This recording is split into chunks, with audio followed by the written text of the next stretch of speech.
Okay. So thank you, Adam. My Futures Primer is intended as a small guide for anyone looking to explore futures studies and develop a foresight mindset and futures and foresight skills. And it's not a secret that I'm quietly advocating to integrate facilitation more deeply in futures and foresight practice. And one of the key direction of this guide, or my guide highlights, unsurprisingly, is of course facilitation. And it's equally no secret that you, Adam, along with Fabrizio Ferraco and Per Christiansen, are a significant mentor and inspiration for me. So thank you for your support in helping us give space and meaning of facilitation. So let's start with the meaning of facilitation.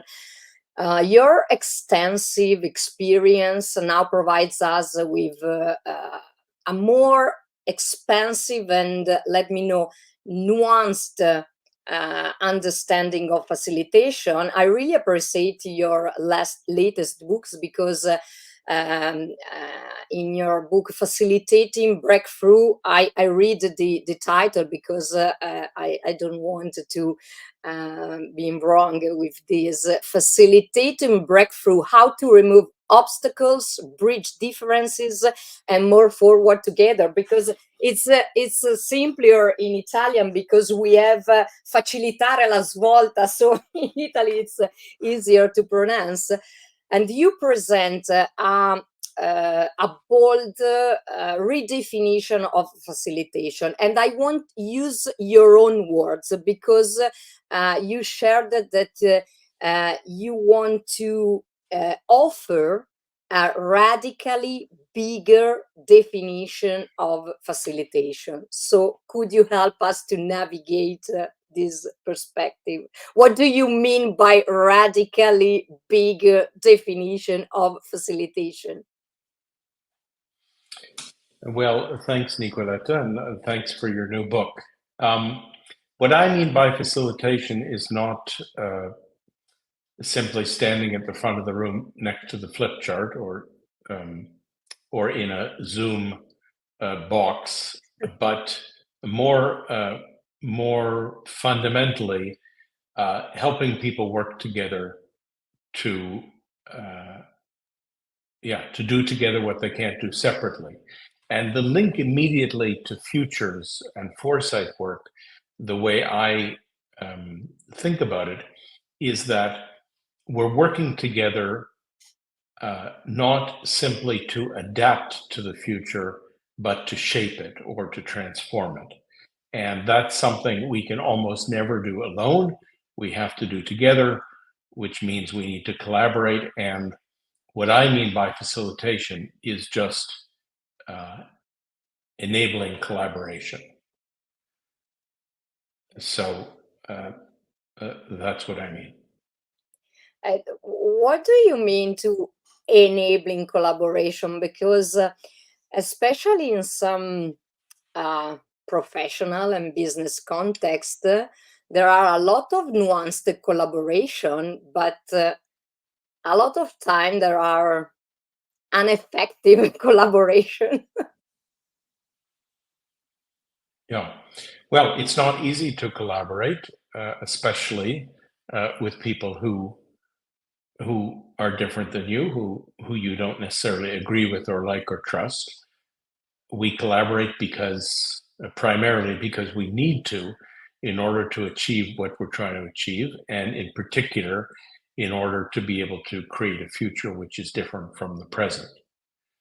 So by enabling collaboration, I just mean supporting a group, a diverse group, to work together. It's not easy. It's easy to explain the effect, but it's not too easy to practice the changes. In your view, how can transformative facilitation, because is your your mantra, the transformative facilitation, enhance the futures and foresight process, particularly in situations where there are um, divergent or conflicting visions of the future?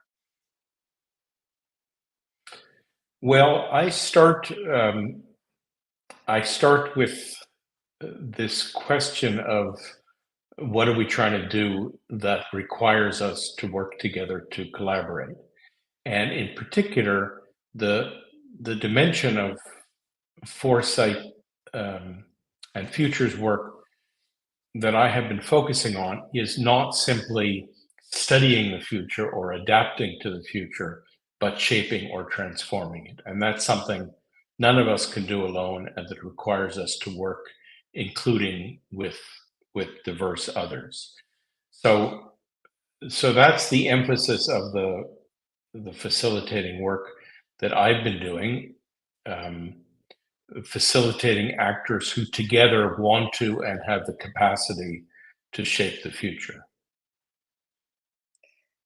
Well, as you mentioned, to shape the future means that um, transformative facilitation is designed to refine and redesign the way to um, the way how people think, how people collaborate, and also how people take action, what we call agency in the futures and foresight practice. So, how do you believe futures and foresight can foster deeper transformation, not just in a mm, group dynamics, but also in the individual's behaviors? Because, of course, we can reshape the future and reshape the way how we act in the present as individuals and as individuals connected with other groups. So, how can we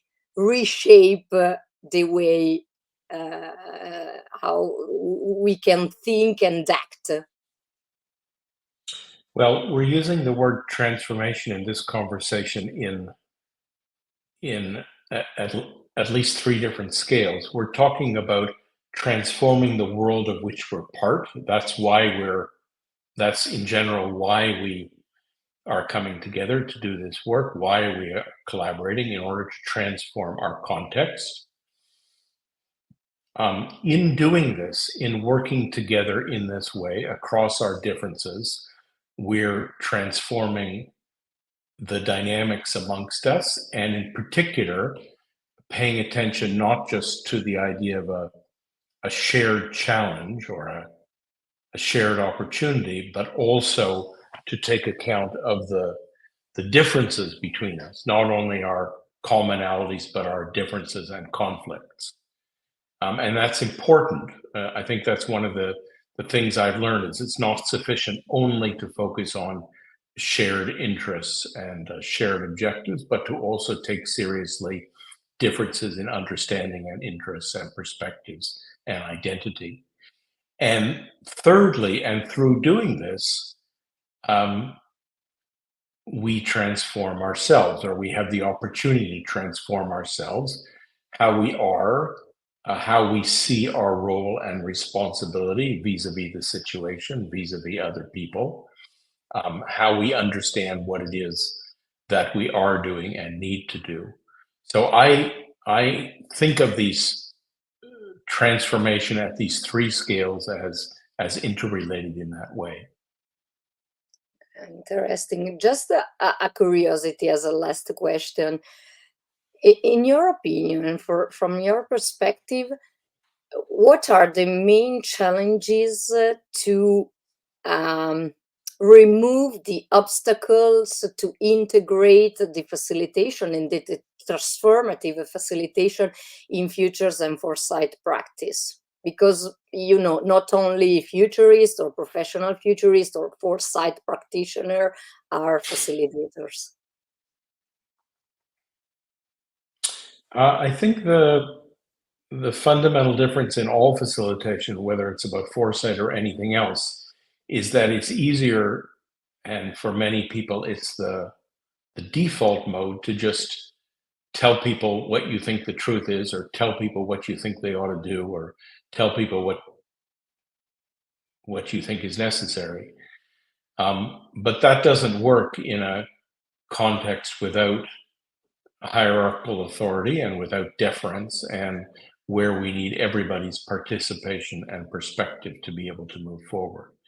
So moving from imposing to collaborating, uh, including to collaborating across real differences, this is challenging.